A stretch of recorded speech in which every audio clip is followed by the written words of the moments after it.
Hot Rod Madness, where we believe that every car has a story. Whether your car is a ground-pounding, tire-smoking street machine or a trophy-winning classic with blinding chrome and paint, Hot Rod Madness wants to hear your story. Who knows? Maybe your story will inspire future generations to dream, build, and own their own classic rides. Here to bring you those stories is the host of Hot Rod Madness, Tim the Milkman, along with the Hot Rod Madness crew.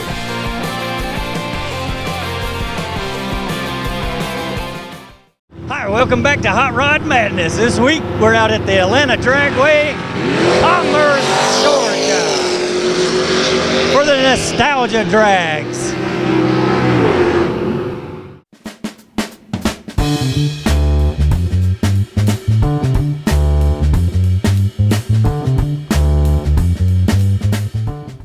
Bill, how are you, man? I'm good, buddy. Shake my hand, brother. You betcha.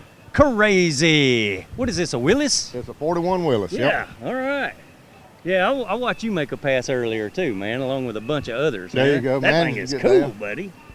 We love it. Oh, yeah. We love it. Now, where are you from? Santa Rosa Beach, Florida. Okay, out of Florida. I guess you run this thing all over, don't you? Every chance we get. Every chance you get, you go have fun. Yeah. It looks like a lot of fun, man. It's just crazy fun. Now, this thing made quite a pass a while ago. It did all right, didn't it? Yeah, it'll run low sixes. Yeah. We're building another motor for it now, but hopefully get it down in the fives. But Okay. but it's really fast enough the way it is, to be honest with you, for an old man. I tell you what, man. Yeah, it probably takes a while to get to know the car, don't it? And make some really good passes, don't it? Yeah, if you're not used to driving a gasser Yeah, with yeah. that front end up in the air and all that, it's an experience. That thing will get squirrely where you want it. Yeah, well, actually, it runs. You think it will, but it goes pretty straight. It makes you think it's gonna. Okay. It Get does settle crazy, down yeah. and make a good pass. Okay. Yeah. Nice, man. So, what kind of chassis you got in this thing? It's homemade. Yeah. It's just a 2x3. Did you build the whole tubing. car? Oh yeah. Yeah. All right. Man with a passion. That's cool, man. Crazy. What? Now, behind the name, there's always a story. Well, yeah, we had 2 pages of names we were going to put on the car as we were Okay. building it. Yeah, yeah. And we'd see one somewhere else in a different part of the country, and we'd scratch that name off. And we got down to about 20 names and couldn't decide. And so I just decided to put Kathy's initials on it. Okay. And then while that was on there, I said, well, put a little RA and a Y on there. Okay. Now we got us a name. There you go. So there we are. That is how Nostalgia Drag Racing gets their names on their cars. Yeah, Bill here you and Kathy Zeal. Zeal, right? Okay, gotcha, sir. Now, what you got for a motor in this thing, man? It's a small block Ford, 351 Windsor base. Okay. It's bored and stroke, but it's a 351 base motor. Oh, man, you got to take all kind of pins out of this thing to get the hood up, don't you? Well, I didn't really know that it was going to be a big bother there. However, man, look at this. Oh, yeah, a bunch of aluminum on top of this motor. Yeah, that looks cool. Look how big that carburetor is. Man, how big is that carburetor? It's a 1050. I think it actually flowed 1075, something like that. Wow, you're dumping a bunch of fuel through that motor, ain't you? Yeah. Wow. It takes about a gallon to make a pass. A whole gallon to make a pass. How long does a pass last? A little over 6 seconds. Yep. There you go. And it's still worth it, isn't it? Oh yeah, absolutely.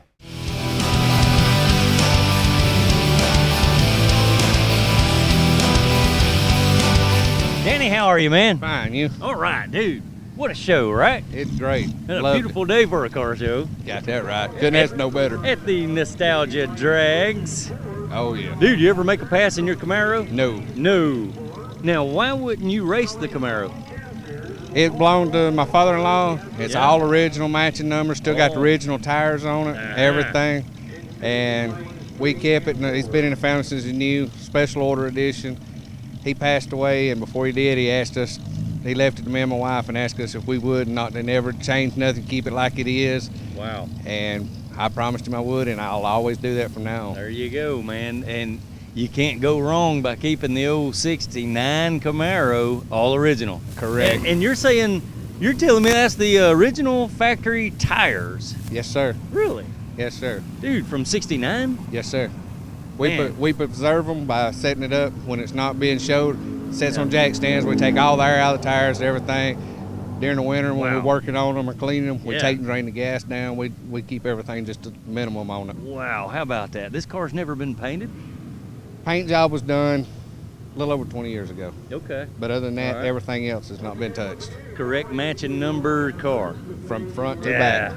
Wow. All documentations are at home locked up in my safe. Okay. Yep, that's the way I would keep it too. Yes. And the tire thing, that is just unreal. Polyglass F70-14s. Goodyear tires. Yes. Wow, how about that? You don't see that every day, man. That's no. For sure. And probably, I'm guessing you either trailered it or you just live down the street, man. Are you from this area? I live up the road probably about 12, 15 miles. Yeah. We drove it down here. Yeah, how about Other than that, we'll trailer it long distance, but we'll drive them into the shows and everything. Yeah. Okay, how about that? And you gotta look at that camera and go, man, it's a privilege to be able to do that, because nobody can do that. It is a privilege, and it holds a real strong momentum in my heart. Yep, that's cool, man. Oh yeah, that Henry J. Daddy, what's happening, dude? Talking to him right here, brother. That's you. That's me. Funky Monkey. Funky Monkey. Man, we watched you go down the track a minute ago, man. That thing's a handful, ain't it? Yeah, that was impressive, wasn't it? Yeah, buddy. That thing's cool. Yeah, that's it. That's exactly right. That's wow. it. What kind of time did you get, man? 7:04. But if the truth be known, if I stand on it, it'll go about 680. Okay. So I'm kind of failing it a little bit, trying to run off a 7 flat index. Yep, I understand they hesitated up there on the line and made it run a little warm. That might have played into effect. Yes, sir. It got up to about 210 degrees on that run. That's a little bit too much. Yeah, well, in the making, man. How long have you owned the Spunky Monkey? Probably about 2 years. Yeah. Took me about a year to build it. I actually raced it last year, and the first race I went to last year, I got lucky enough to win it, believe it or not. All right. And then I've been sucking hind tit ever since. Oh, I hear you, man. That's how racing goes, ain't it? That's exactly right. You gotta take the bad with the good. But man, you got a super cool race car, dude. No other body choice but the Henry J body. Henry J. Had to be a Henry J. I looked for about 6 months trying to buy one. Mm-hmm. I finally found that car in Memphis, Tennessee. It was on eBay, and I bought it on eBay. And it was in Memphis. I went and picked it up, brought it home, and started building it when I got home with it. Yeah, and what year body is it? 1952. 52. All right, dude. Okay, let's run through the specs right quick. What you got for chassis? Tube chassis, 2x3 tube chassis, front to back. Yep. Narrow 9-inch forward rear end. Speedway straight front axle. All right, cool. And power plant? Small block Chevrolet, 412 cubic inches, probably about 500 horses. Power glide transmission with a brake, all the good stuff, 486 rear end. And a lot of fun. A lot of fun. Where are you from, sir? Elberton, Georgia, the granite capital of the world. Yes, sir. We're aware of that. There's some mysterious stories going on up your way, aren't there? Elberton. Well, all right, man. Nostalgia, drag racing at its best right here. Yes, sir. I love it. I wouldn't do anything else. I've raced all my life, and when the nostalgia got big, I got in the middle. I want to be right here. A lot of fun, isn't it? All right, what we got on top here, man? 412 cubic inches, 650 double pumper Holly intake, a good set of steel heads on the thing instead of aluminum like a lot of people have. Okay. And just a basic bottom end, a homemade set of headers, a pretty good torque converter, a pretty good power glide transmission, and we ready to go. Man, that's always cool to look under the hood of these things because you can see the old school parts on them. Look at them valve covers, man. Yes, exactly right. That is old school. Yeah, that's probably an original set of Mickey Thompson. It is. It absolutely is. I bought a complete engine just to get those. All right. And once I took those off the engine, I sold the engine to another guy over near my house there. All right. And this is original too, my catch can. I drank a bottle of Gatorade one day and then I used a bottle for a catch can. I didn't have any money to buy one with, so I just used it for a catch can. Hey, whatever works, you're good. All right. Excellent, man.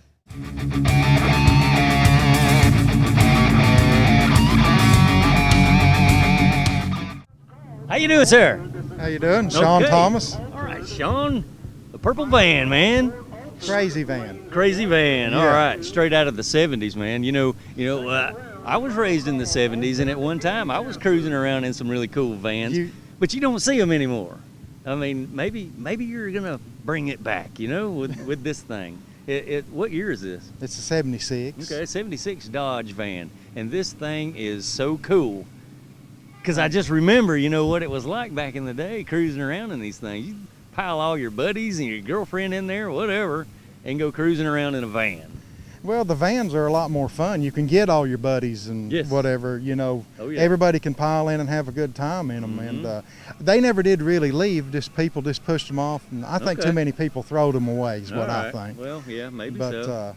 You know, this thing right here is a blast. It's got a 440 in it, good cold AC, and sounds real good. The Patriot side pipes that are on the side, I had to modify them. They're not exactly the way they came, but so because it's got to look as good as it's got to sound as good as it looks. Well, so. the first thing I noticed right off the bat, other than the paint, it's purple. Mm-hmm.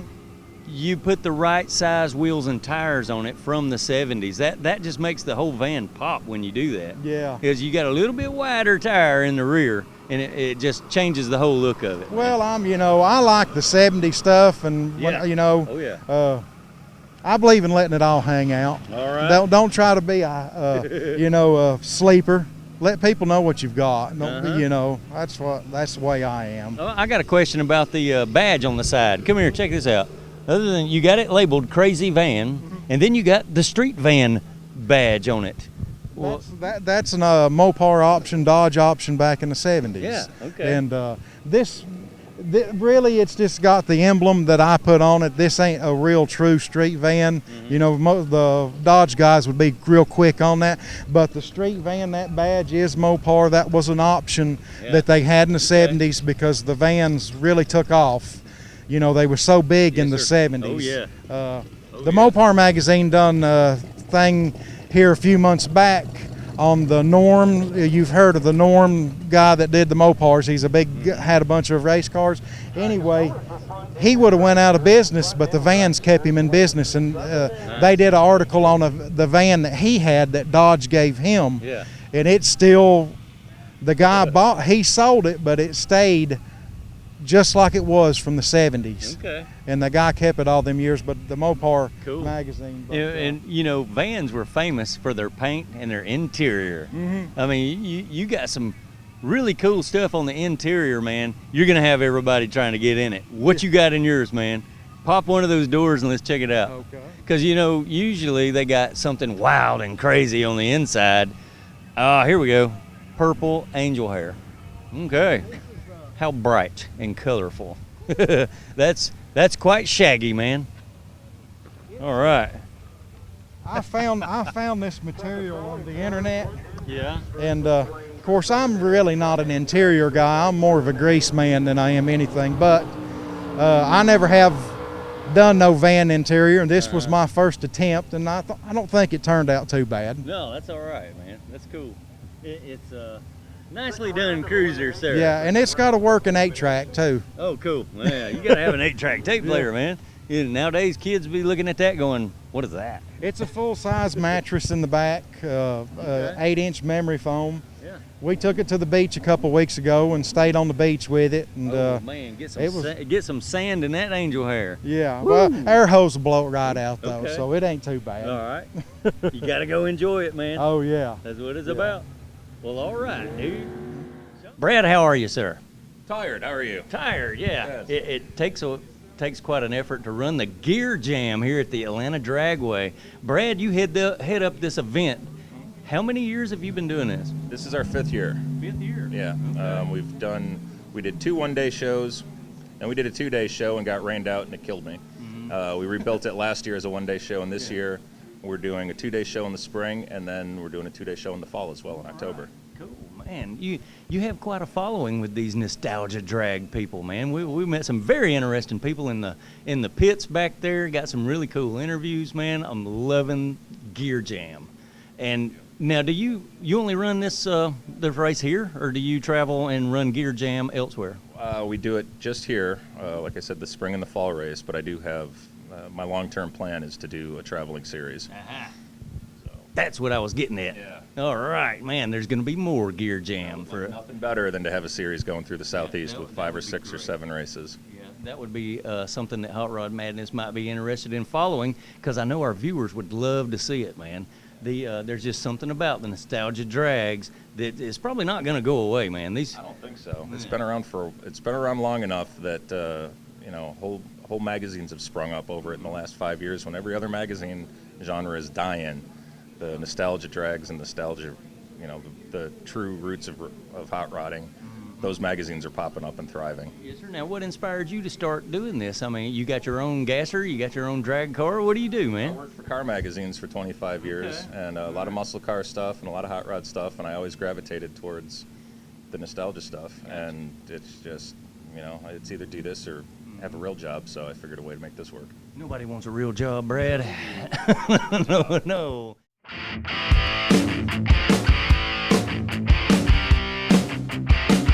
From all the crew, thanks for watching Hot Rod Madness.